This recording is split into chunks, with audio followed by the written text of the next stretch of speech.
Today is Thursday, April 1st, and welcome to the 8:30 show. I'm KJ, and every Thursday night you'll find me here at 8:30 p.m. on YouTube at Metro Conservative Media. Please hit subscribe and give me a thumbs up. I'm also on Facebook at Metro Conservative Media. Please like our page. We appreciate the support. Also, comment. We will check the comments periodically throughout the interview and try to respond to your comments. So join the conversation. This is a show where I chat with various individuals about their conservative journey. Tonight, I am talking with Nicolee Ambrose.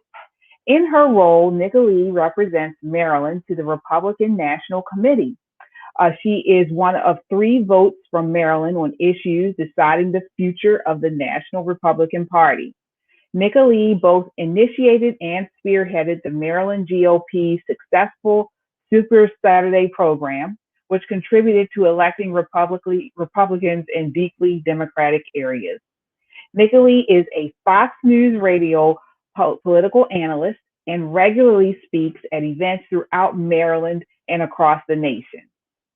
She also represents the USA when sent abroad by the U.S. Department of State as a Speakers Bureau representative or on official delegations, such as recent ones to Canada, Ireland, Malaysia, and the Philippines.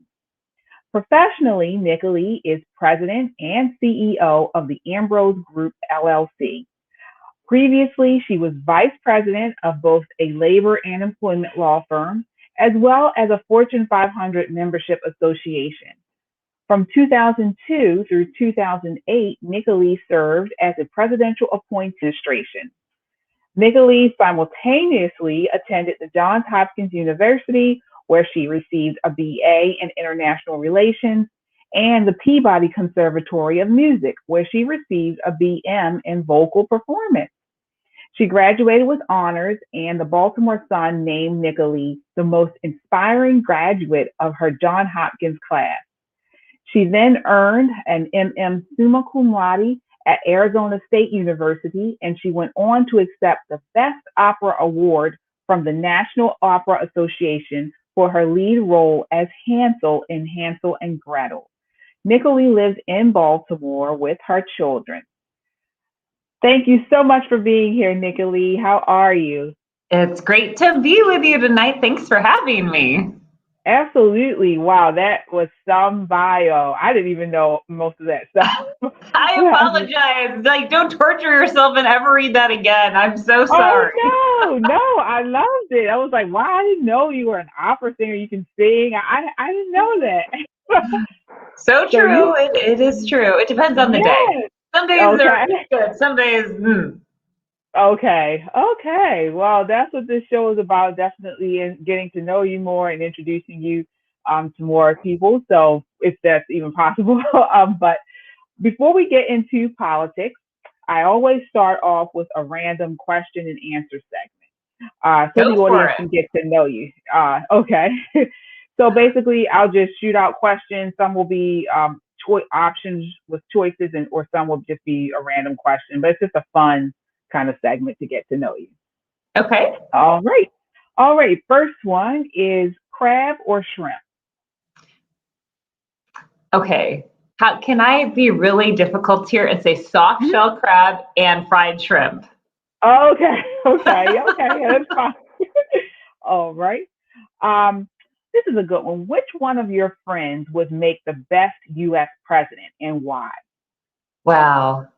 I was talking to one of my longest friends in politics, Phil Bell, the other night, and he kept saying, if I were president. And I was like, go, Phil Bell. That's such a great question because we have so many awesome people, especially involved here in the Maryland Republican Party. I have to think on that. I have to tell you, I'm very excited that you and Giovanni have gotten so involved in the Baltimore City Republican Party. So I want to see you guys take off. Okay. All right. Let's see here. So what did you get in trouble for most as a kid? Oh, gosh. Let's see. As a kid. Gosh. Well, I'm trying to, what? Well, I'll have to tell you, I'm like a really big pet person. Like, I love dogs. And I probably always just had like these huge wars with my mother who would never let me get a dog. And so so it's probably like this big, like, battle over me. So now I have 2 dogs. So I'm very, yeah. Our dear friend Maria Sophia got in trouble recently when she called me a crazy dog lady. I was like, what? Oh. I don't think 2 animals makes you a crazy anything. Come on now. Oh, yeah. Right? I mean, no, I know people with multiple dogs. So, no, and cats. So it's like some people have 2 dogs and 2 cats, or 2 dogs and a cat. So, yeah. Okay. Let's see here. So here's the sort of political one. So when you think of low-level crime like public urination and prostitution, would you treat it as public health issue or prosecute as a criminal offense? Gosh, I've never thought of public urination and prostitution in the same sentence before. So. I know. Well, that I don't know if that's going on now. With the public, they want to say public. State's Attorney Mosby is trying to make. Well, she's actually said she's not going to prosecute low-level crimes such as those. So, would you treat it as a public health issue, or do you think it should be prosecuted as a criminal offense? Oh gosh. Well, first, that's a great question. First of all, I wish Maryland Mosby would just prosecute anything and do it well. If she were, I guess I'm more focused on that. I haven't gotten down to the little stuff because I'm worried she's just not handling any of the big stuff here. And my biggest concern with crime these days is that they're letting violent offenders, child predators out of jail with the excuse of COVID. And then you have people arresting someone for not wearing a mask. So I have to say, when we think of crime these days, that's my biggest concern. But overall, I'm a huge proponent of Senator Rand Paul's criminal justice reform work. I think that's just really important for America. Okay. All right. So, so as far as this one is, with either or, if you had to choose one, would you do it as a public health issue, or do you think we should prosecute it? Well, okay, let's take this to the logical extension. Like, we're saying it's public urination, but let's look at like San Francisco, right? Where you have people defecating all over the streets and needles all over the place. And, they package that together with, you can steal up to $1,000 from a store and not be prosecuted. Like, that's just society run amok. So I guess I'd have to say, yes, I think of it as a public health issue for most, but you can't just let that go and not have any repercussions, or else you just don't have a civil society anymore. Right. All right. Next one, comfortable, which do you prefer? Comfortable silences or incredible conversations? Incredible conversations, yes. Okay. All right. And then next, what's your favorite comedy movie? Okay, I'm going to go back to a great late 90s flick, The Man Who Knew Too Little, with Bill Murray. Okay. Like, I like When Harry Met Sally. I was on the theater, and I think I watched it twice. And then I trotted it out for my kids, and they loved it too. So. Oh, wow. Okay. All right. And what's one thing that you are most known for among your friends? One thing. Probably determination. Okay. I set my sights on something. I'm very determined to make it happen. There are many ways to skin a cat, as I always say. All right. And then next, if you had to choose one or the other, would you rather be vain or insecure? Oh, that's terrible. I know. It's just like one. I know. Horrible choices. I know. It's just like you have to choose. If you had to be one or the other, people always say that about this question. Oh gosh, that's terrible. I try. Oh, that's really rough. Gosh, I don't know. I'm just going to tell you my take on that. Insecurity, on one hand, it can drive you to be better, right? Mm-hmm. But on the other hand, it can make you like weak and susceptible to a lot of really bad stuff. Whereas, vanity is just like, who wants to be around someone who, I know. those are just like painful choices. But if we can do the little bit of mildly insecure that drives you to be better, I'll go there. If we can avoid the co-opting of evil forces. How about that? Right. Okay. All right. And then lastly, what is your most unpopular opinion? Or something you think of or you believe and it's just unpopular? Well, I never really thought of this as something I worried about, although the Bible and Jesus warns us, but it's become, such an attack point of the left to attack people for being Christians. It's like the number one thing they detest and despise. And so I suppose in today's modern society, it's unpopular to be a Christian, but I'm very proud and grateful for my religious beliefs. All right. So we'll move on to the bulk of our conversation, and it's just talk about your conservative journey. So, have you always been conservative, or when did you become conservative, and what was one thing that moved you towards conservatism? So, I grew up in Illinois. And, it was back when I left Illinois, it was a red state, and where I lived probably was considered a swing area, but it probably elected more Republicans than Democrats. And then I came out, and I probably thought I was moderate. I loved Ronald Reagan growing up. I thought he was my grandpa, just thought he was fantastic. Wasn't very impressed with how H.W. Bush wavered on issues, but, thought he was a statesman. And so probably considered myself very middle of the road until when I was in high school and when I left for college to come to Maryland. But I've got to tell you, I think it was seeing what liberal policies do in action here in Baltimore City that made me a conservative, because I said, this is the incubator for the left's dream policies. Everything they want, they get in Baltimore. Baltimore is 85% Democrat. They've never had a Republican elected to city council since 1939. There's no accountability, no trail. Children are treated as pawns in a political game. The politicians at this point don't even pretend to care about them.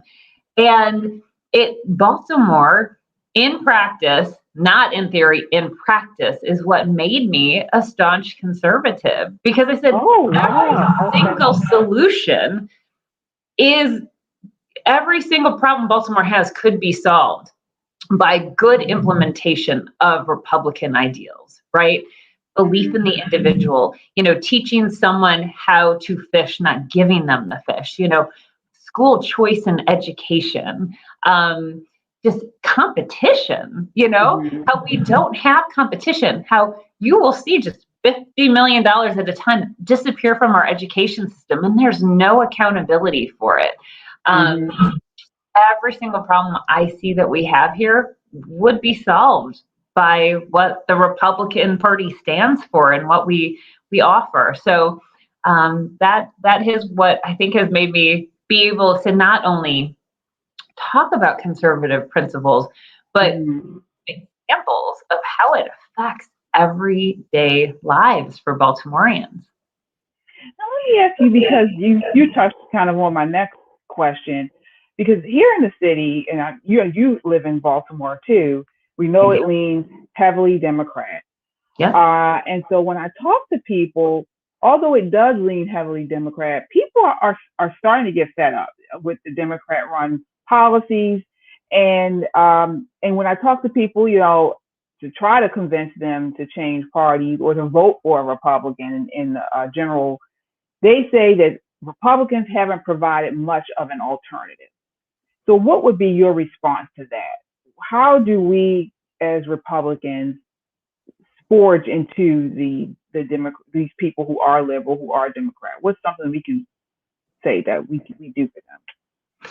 So I've got lots of ideas for answering your question there. Number one, I think everything has to come down to issues, right? When you're in a city that's 85% Democrat, I literally was once told by someone that Republicans had horns. They'd never met a Republican and Republicans have horns. I was like, really? Republicans, no horns here. So it's so important that we just talk issues with people, right? We are the only people that stand 100% of the time, 24/7 for school choice. We are the only ones. You look at these school choice options in Baltimore City that did not get shut down by Catherine Pugh, which, by the way, she went after some of the city's top charter and magnet schools to shut them down simply because that's what, the left and the teachers union told her to do. You've got wait lists for these schools that are thousands of children long. People in Baltimore are desperate to get their children educated. 19 of our city's 30-some public high schools have a 0 or 1% reading and math success rate. I mean, how on earth can we be spending $18,000 per child and not teaching children how to read, write, and do arithmetic by the time they are graduating from high school when they're 18? So to me, that is the number one issue we have to talk about 24/7. The only way Baltimore City will ever start educating our children is to have a competitive political system and to bring in another party.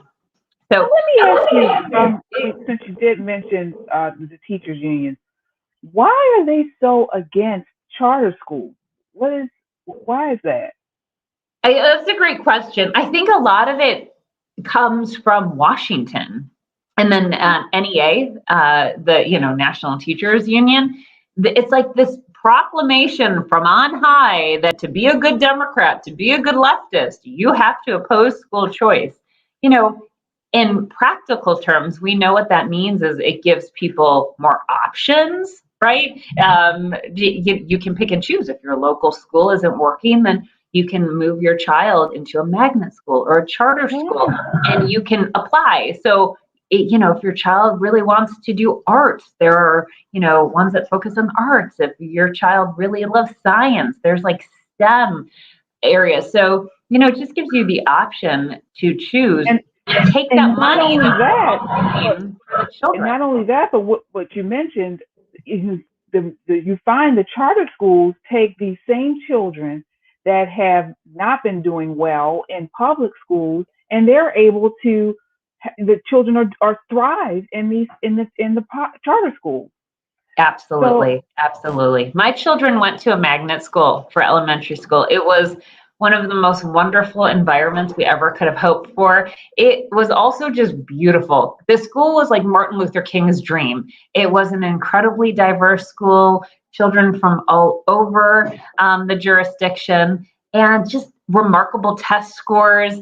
It was beautiful. And then you saw people trying to shut that school down in all the other successful school choice options. So they've made this just a political issue and nothing having to do with our children. So, it just gets to my overall point of we've got to talk issues. This is something that really matters to people on an everyday basis. But I want to address one thing you said early on was, it sounds some people are getting fed up. So I got involved in the late 90s. I am not young at this point, and we have made just night and day progress here in Baltimore.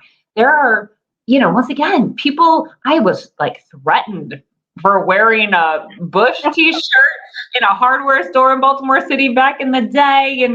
I was told I must have horns, lots on and on. It is night and day difference. People will now listen to what you have to say. They're interested in what you have to say. They'll say, well, these Democrats aren't doing a darn thing for me. So I think we have an option now.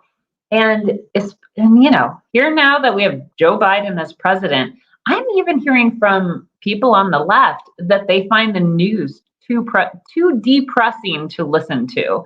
So to me, they might not admit it, but to me, that's an acknowledgement that Republican policies were much better for this country. Yeah. And one thing I know, you are heavily involved in election integrity. Yes. And so, as you've probably seen over the last couple of weeks, or the Democrats have tried to frame things like requiring voter ID as disenfranchising Black voters. And even President Biden compared it to the Jim Crow in the 21st century, which makes no sense when you look at the bill that was passed in Georgia. What's your response to that? They've just framed this whole, they've taken the whole thing and just outright lie about everything that has to go on with voter integrity. What do you think about that, or what's your response to that? So the Democrats know they have a problem here because they threw everything in the kitchen sink at us at 2020. There's a lot of stuff still coming. And in polling, like our demographic, women in blue areas are concerned that there were problems with the integrity of this past election, and they think it needs to be fixed. That sentiment does not work in the Democrats' favor, and they realize that. And they want to keep this gravy train going. So they want to make sure with everything they're proposing right now, House Bill 1 in the U.S. House of Representatives, Senate Bill 1 in the U.S. Senate, what they are proposing would make it impossible to detect fraud in elections. You could not even recount it. And tell me, how on earth is the Democrat Party opposed to saying, basically, these bills also say you don't have to be a U.S. citizen to vote.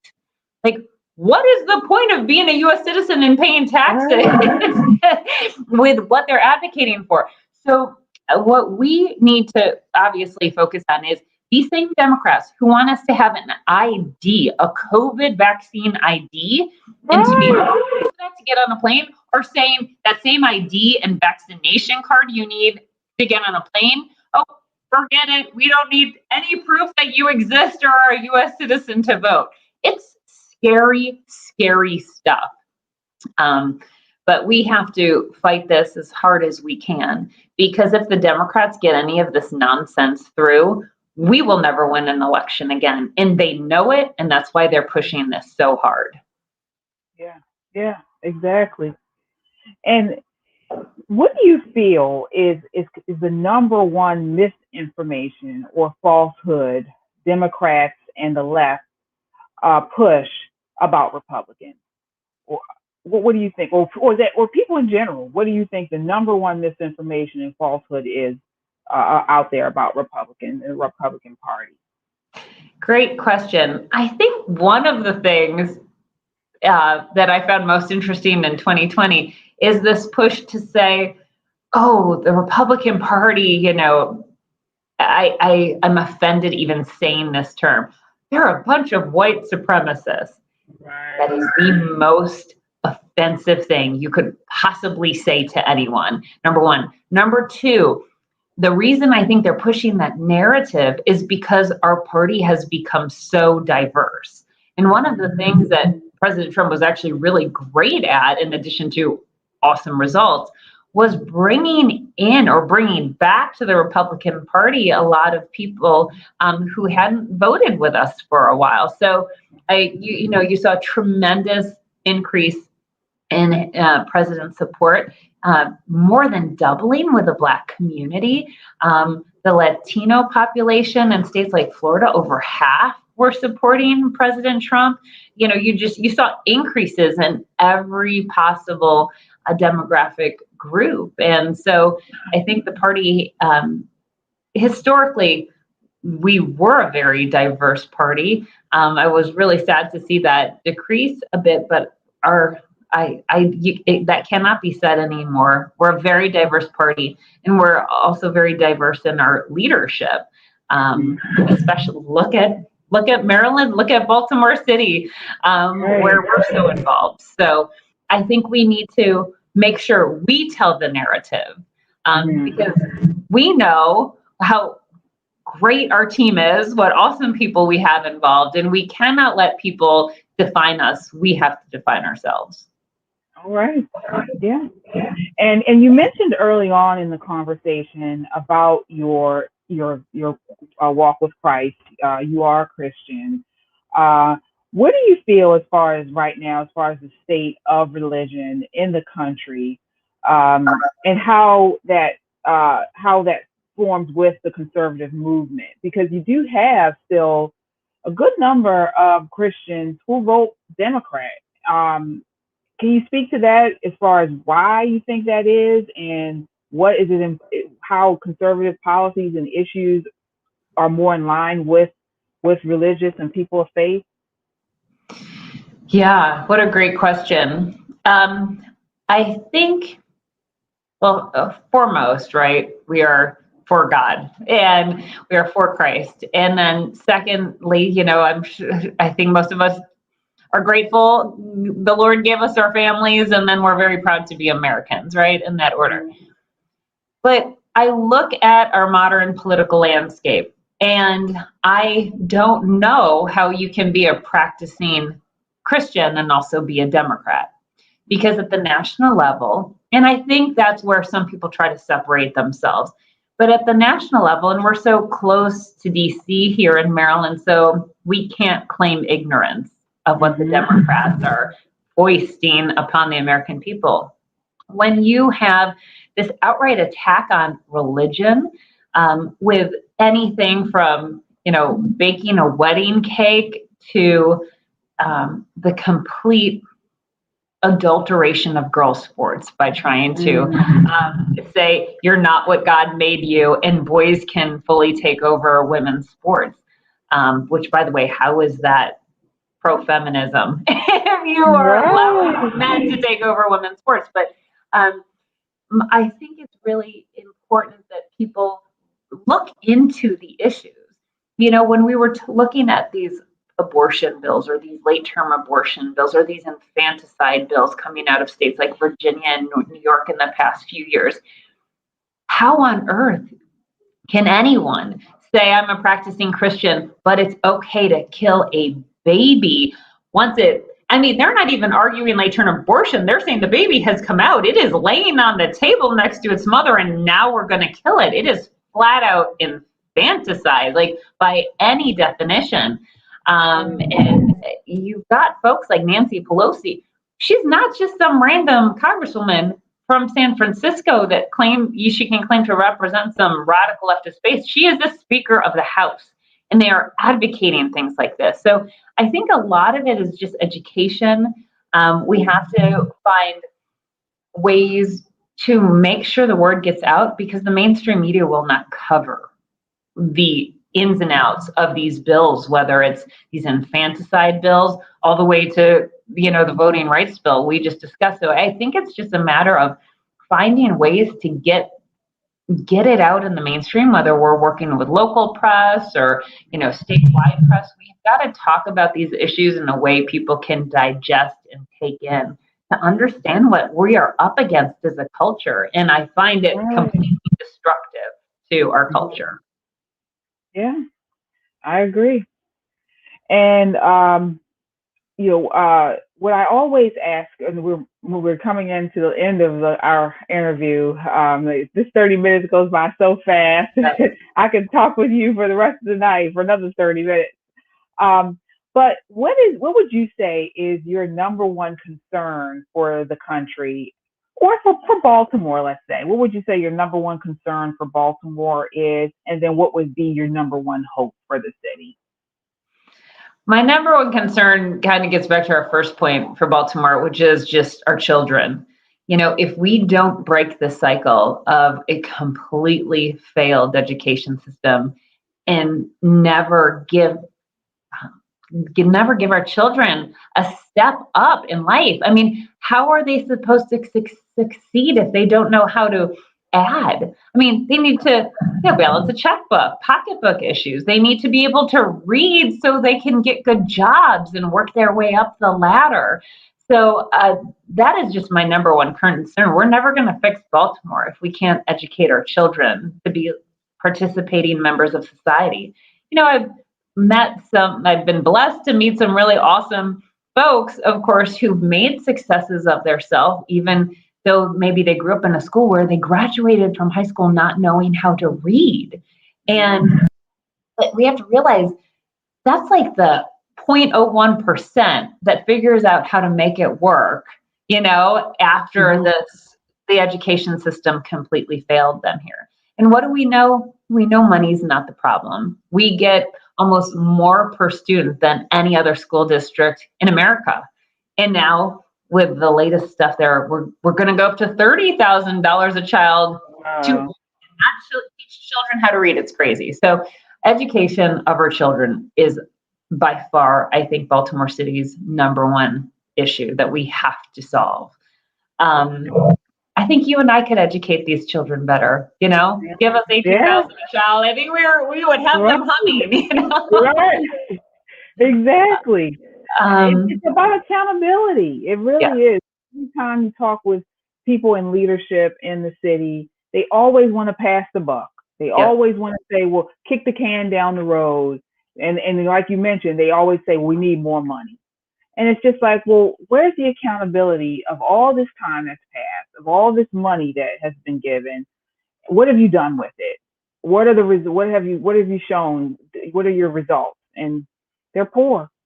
So. You know what? And along those lines here, this is just a little tactical thing here. If we just had one Republican on Baltimore City Council, they could call for an audit. But since it's all Democrat, all one party, no one will ever call for an audit. So that's like a great reason why they get away with this all the time.